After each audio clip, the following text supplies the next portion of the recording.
Please subscribe now এই this Awami channel. সরকার তাদের চরিত্র এটা কোনো নতুন চরিত্র নয়।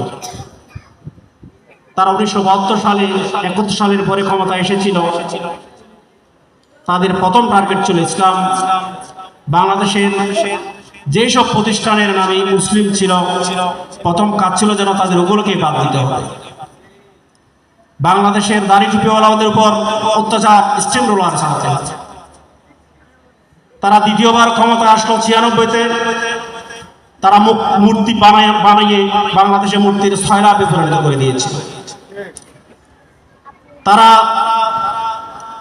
2008 সালে 9 সালে ক্ষমতায় এসে যে বিভীষিকাময় পরিস্থিতি তৈরি করেছে সেটা প্রত্যক্ষদর্শী আপনারা।